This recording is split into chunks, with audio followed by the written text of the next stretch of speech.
Tuhan berfirman kepada Musa, Suruhlah beberapa orang mengintai tanah Kanaan yang akan kuberikan kepada orang Israel.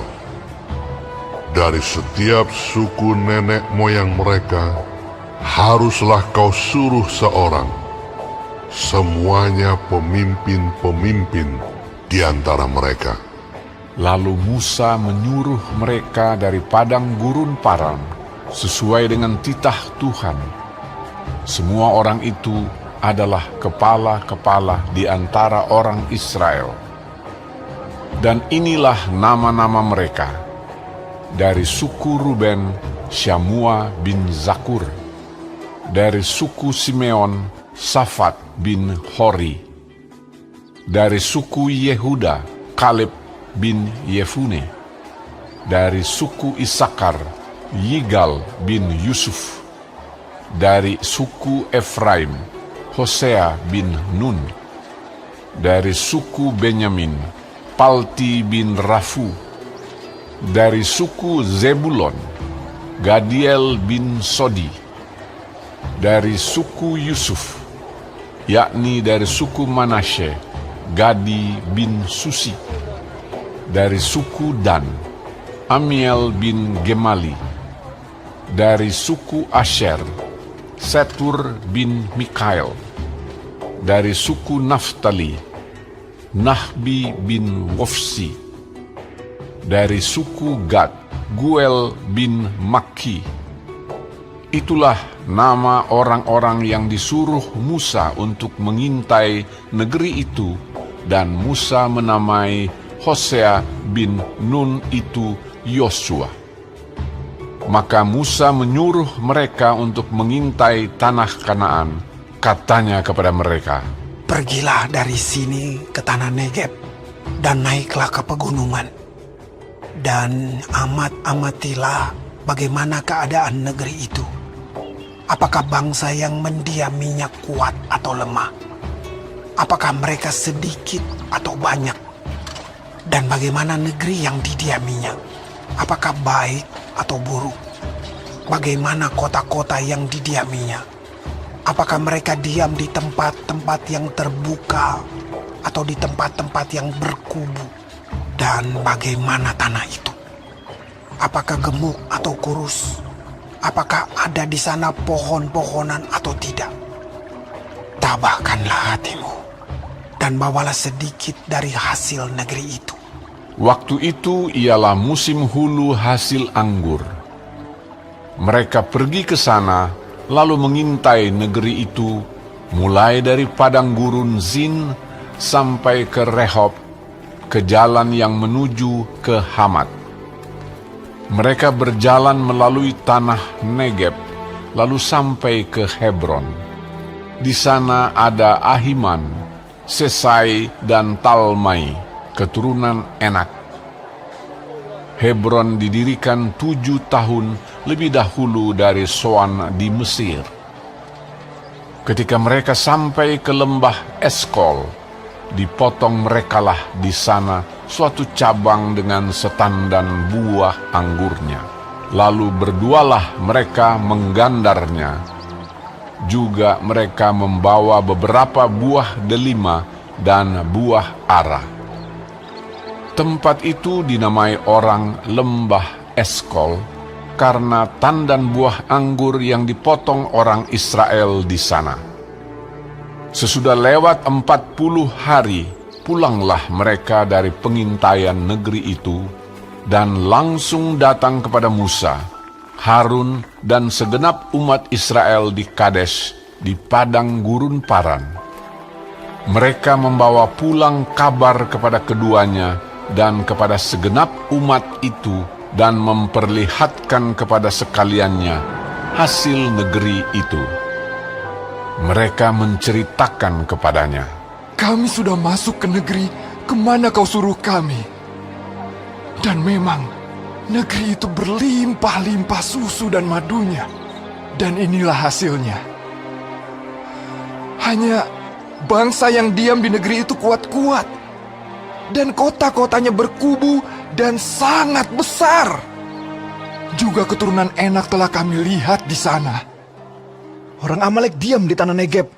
Orang Het, orang Yebus, dan orang Amori diam di pegunungan. Orang Kanaan diam di sepanjang laut dan sepanjang tepi sungai Yordan. Kemudian Kaleb mencoba menenteramkan hati mereka itu di hadapan Musa, katanya, "Tidak, kita akan maju dan menduduki negeri itu, sebab kita pasti akan mengalahkannya." Tetapi orang-orang yang pergi ke sana bersama-sama dengan dia berkata, Kita tidak dapat maju menyerang bangsa itu, karena mereka lebih kuat daripada kita. juga mereka menyampaikan kepada orang Israel kabar busuk tentang negeri yang diintai mereka dengan berkata, Negeri yang telah kami lalui untuk diintai adalah suatu negeri yang memakan penduduknya. Dan semua orang yang kami lihat di sana adalah orang-orang yang tinggi-tinggi perawakannya. Juga kami lihat di sana orang-orang raksasa, orang Enak yang berasal dari orang-orang raksasa. Dan kami lihat diri kami seperti belalang. Dan demikian juga mereka terhadap kami.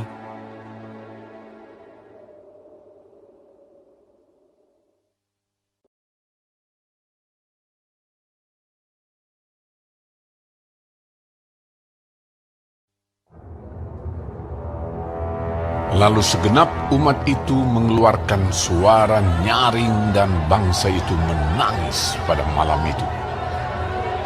Bersungut-sungutlah semua orang Israel kepada Musa dan Harun. Dan segenap umat itu berkata kepada mereka, Sekiranya kami mati di tanah Mesir atau di padang gurun ini, mengapakah Tuhan membawa kami ke negeri ini? Supaya kami tewas oleh pedang dan istri serta anak-anak kami menjadi tawanan. Bukankah lebih baik kami pulang ke Mesir? dan mereka berkata seorang kepada yang lain, Baiklah kita mengangkat seorang pemimpin, lalu pulang ke Mesir.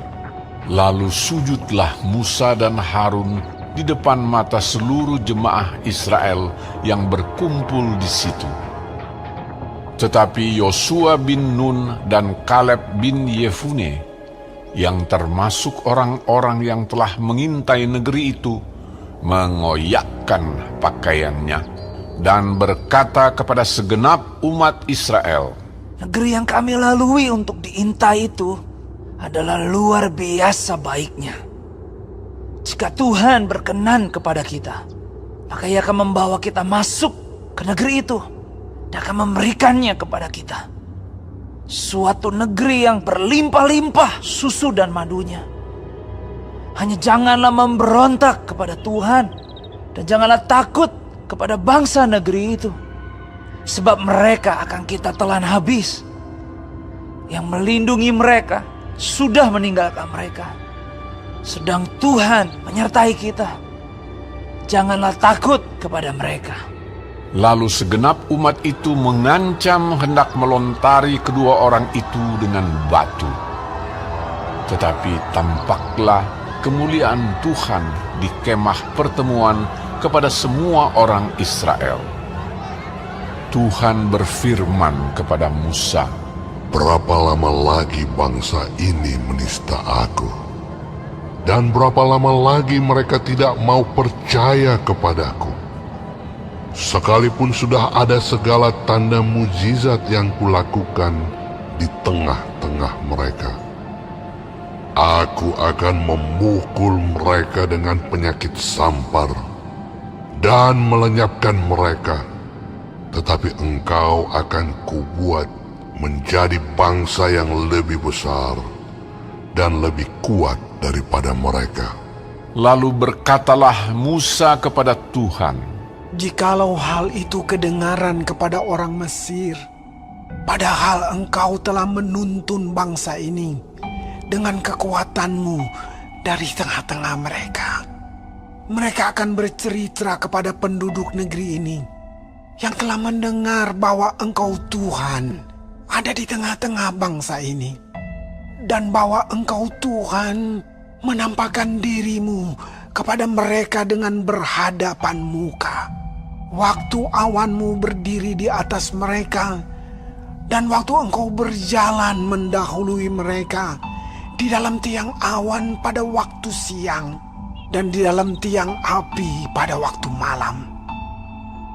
Jadi, jikalau Engkau membunuh bangsa ini sampai habis, maka bangsa-bangsa yang mendengar kabar tentang Engkau itu nanti berkata, oleh karena Tuhan tidak berkuasa membawa bangsa ini masuk ke negeri yang dijanjikannya dengan bersumpah kepada mereka, maka ia menyembelih mereka di padang gurun.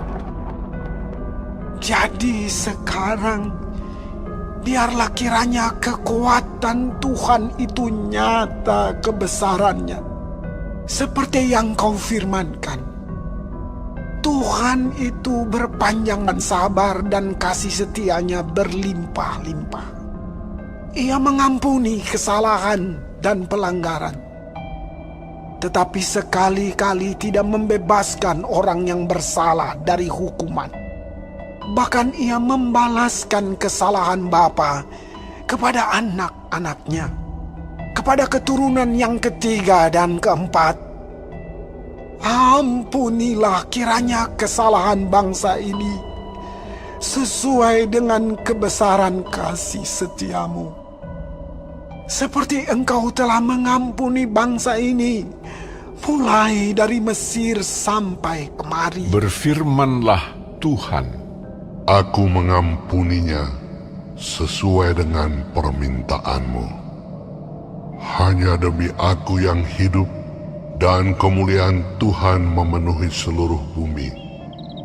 Semua orang yang telah melihat kemuliaanku dan tanda-tanda mujizat yang kuperbuat di Mesir dan di padang gurun, namun telah 10 kali mencobai Aku dan tidak mau mendengarkan suaraku, pastilah tidak akan melihat negeri yang kujanjikan dengan bersumpah kepada nenek moyang mereka. Semua yang menista Aku ini tidak akan melihatnya.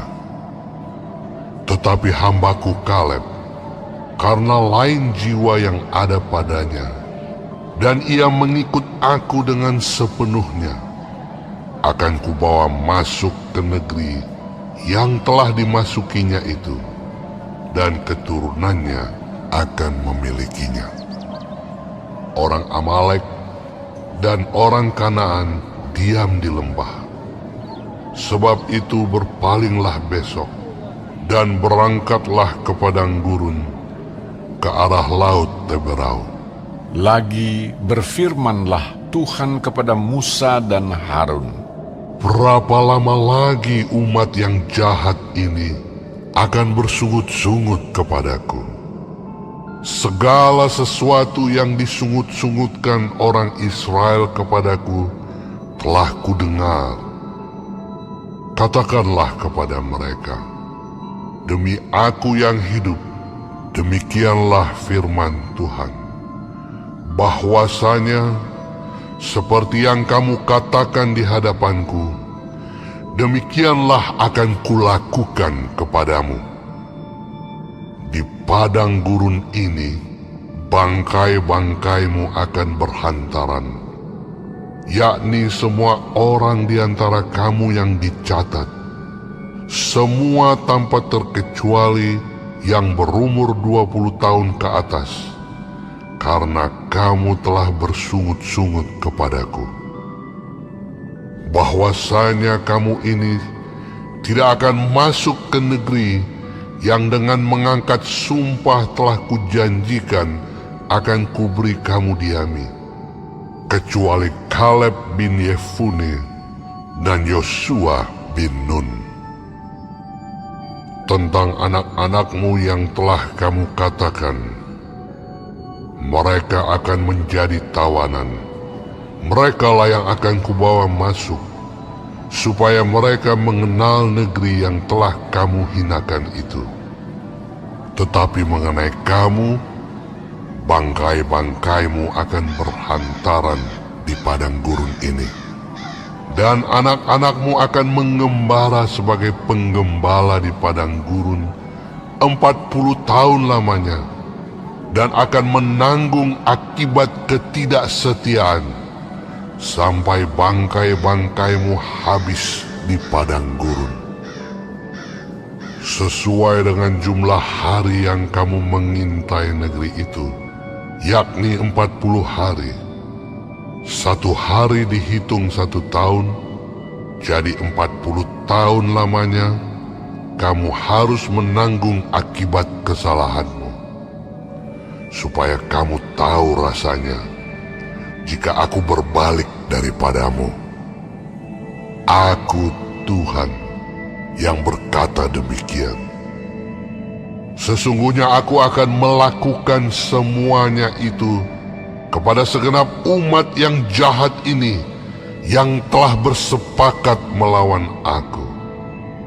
Di padang gurun ini mereka akan habis, dan disinilah mereka akan mati. Adapun orang-orang yang telah disuruh Musa untuk mengintai negeri itu, yang sudah pulang dan menyebabkan segenap umat itu bersungut-sungut kepada Musa dengan menyampaikan kabar busuk tentang negeri itu, orang-orang itu mati kena tulah di hadapan Tuhan.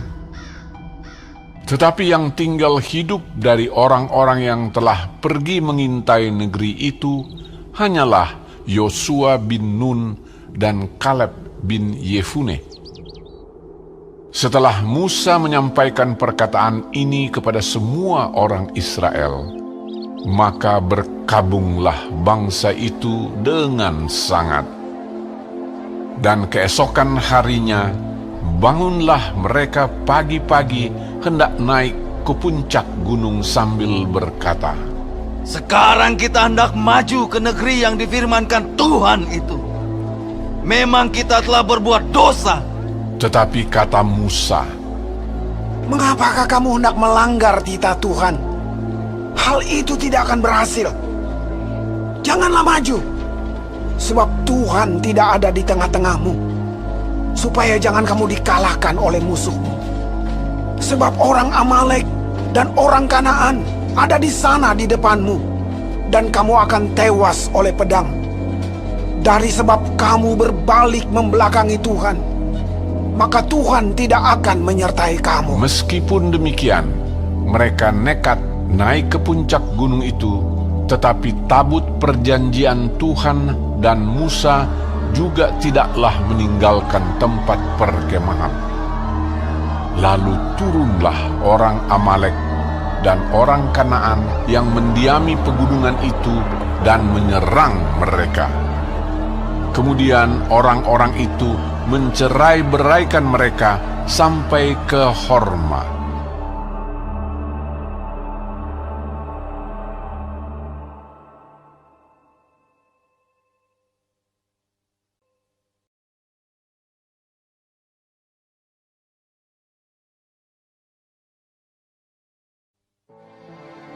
Tuhan berfirman kepada Musa, Berbicaralah kepada orang Israel, dan katakanlah kepada mereka, apabila kamu masuk ke negeri yang akan kuberikan kepadamu menjadi tempat kediamanmu, dan kamu hendak mempersembahkan korban api-apian bagi Tuhan dari lembu sapi atau kambing domba, baik korban bakaran atau korban sembelihan, baik untuk membayar suatu nazar khusus, atau sebagai persembahan sukarela, atau pada waktu perayaan-perayaanmu, dan dengan demikian menyediakan bau yang menyenangkan bagi Tuhan, maka orang yang mempersembahkan persembahannya itu kepada Tuhan haruslah mempersembahkan sebagai korban sajian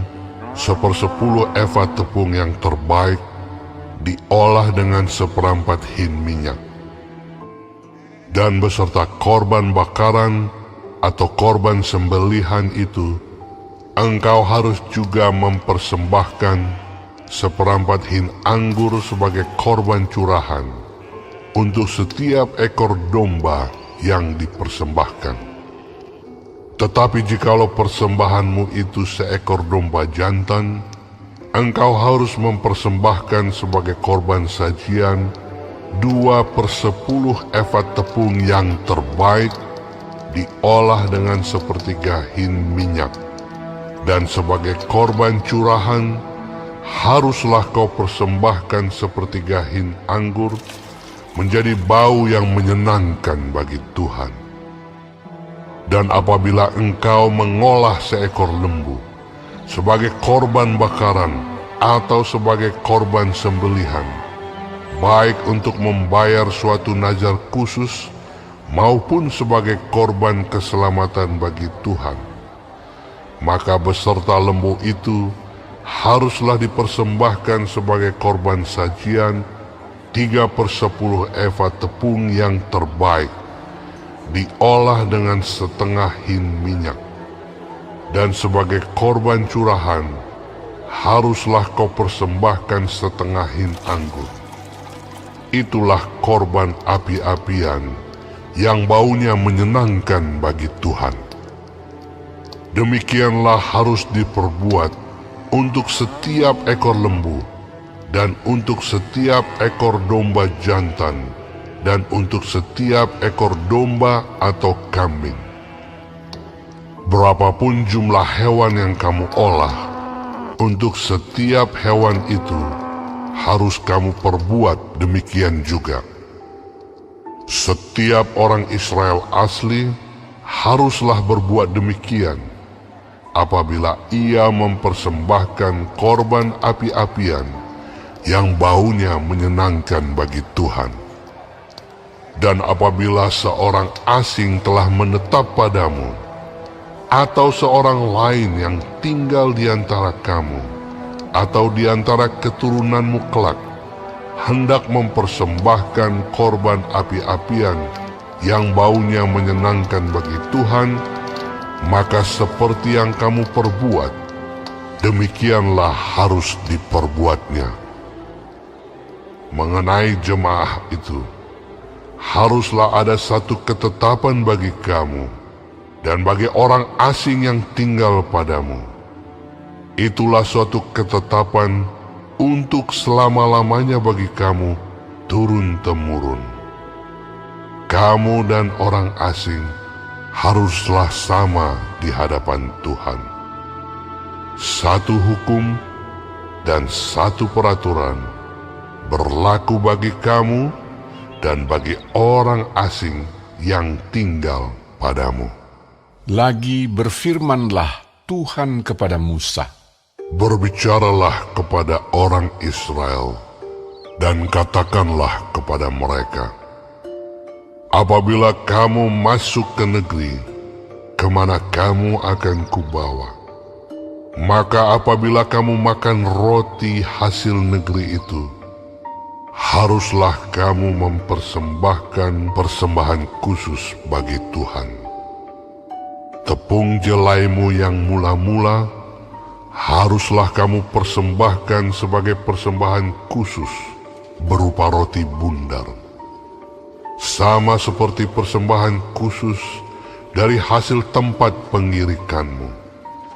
Demikianlah harus kamu mempersembahkannya. Dari tepung jelaimu yang mula-mula, haruslah kamu menyerahkan persembahan khusus kepada Tuhan turun-temurun. Apabila kamu dengan tidak sengaja melalaikan salah satu dari segala perintah ini yang telah difirmankan Tuhan kepada Musa, yakni dari segala yang diperintahkan Tuhan kepadamu dengan perantaraan Musa, mulai dari hari Tuhan memberikan perintah-perintahnya dan seterusnya turun-temurun, dan apabila hal itu diperbuat di luar pengetahuan umat ini, tidak dengan sengaja, maka haruslah segenap umat mengolah seekor lembu jantan muda sebagai korban bakaran, menjadi bau yang menyenangkan bagi Tuhan, serta dengan korban sajiannya dan korban curahannya sesuai dengan peraturan. Juga seekor kambing jantan sebagai korban penghapus dosa. Maka haruslah imam mengadakan pendamaian bagi segenap umat Israel, sehingga mereka beroleh pengampunan, sebab hal itu terjadi tidak dengan sengaja. Dan karena mereka telah membawa persembahan-persembahan mereka sebagai korban api-apian bagi Tuhan, juga korban penghapus dosa mereka di hadapan Tuhan, karena hal yang tidak disengaja itu, segenap umat Israel akan beroleh pengampunan. Juga orang asing yang tinggal di tengah-tengahmu, karena hal itu dilakukan oleh seluruh bangsa itu dengan tidak sengaja. Apabila satu orang saja berbuat dosa dengan tidak sengaja, maka haruslah ia mempersembahkan kambing betina berumur setahun sebagai korban penghapus dosa. Dan imam haruslah mengadakan pendamaian di hadapan Tuhan bagi orang yang dengan tidak sengaja berbuat dosa itu, sehingga orang itu beroleh pengampunan karena telah diadakan pendamaian baginya. Baik bagi orang Israel asli maupun bagi orang asing yang tinggal di tengah-tengah kamu, satu hukum saja berlaku bagi mereka berkenaan dengan orang yang berbuat dosa dengan tidak sengaja. Tetapi orang yang berbuat sesuatu dengan sengaja, baik orang Israel asli, baik orang asing, orang itu menjadi penista Tuhan. Ia harus dilenyapkan dari tengah-tengah bangsanya, sebab ia telah memandang hina terhadap firman Tuhan dan merombak perintahnya. Pastilah orang itu dilenyapkan, kesalahannya akan tertimpa atasnya. Ketika orang Israel ada di padang gurun, didapati merekalah seorang yang mengumpulkan kayu api pada hari Sabat. Lalu orang-orang yang mendapati dia sedang mengumpulkan kayu api itu menghadapkan dia kepada Musa dan Harun dan segenap umat itu. Orang itu dimasukkan dalam tahanan oleh karena belum ditentukan apa yang harus dilakukan kepadanya. Lalu berfirmanlah Tuhan kepada Musa, Orang itu pastilah dihukum mati. Segenap umat Israel harus melontari dia dengan batu di luar tempat perkemahan. Lalu segenap umat menggiring dia keluar tempat perkemahan. Kemudian dia dilontari dengan batu sehingga ia mati, seperti yang difirmankan Tuhan kepada Musa. Tuhan berfirman kepada Musa, Berbicaralah kepada orang Israel dan katakanlah kepada mereka bahwa mereka harus membuat jumbai-jumbai pada punca baju mereka turun-temurun, dan dalam jumbai-jumbai punca itu haruslah dibubuh benang ungu kebiru-biruan. Maka jumbai itu akan mengingatkan kamu apabila kamu melihatnya kepada segala perintah Tuhan, sehingga kamu melakukannya dan tidak lagi menuruti hatimu atau matamu sendiri, seperti biasa kamu perbuat dalam ketidaksetiaanmu terhadap Tuhan. Maksudnya supaya kamu mengingat dan melakukan segala perintahku dan menjadi kudus bagi Allahmu. Akulah Tuhan Allahmu, yang telah membawa kamu keluar dari tanah Mesir, supaya aku menjadi Allah bagimu. Akulah Tuhan Allahmu.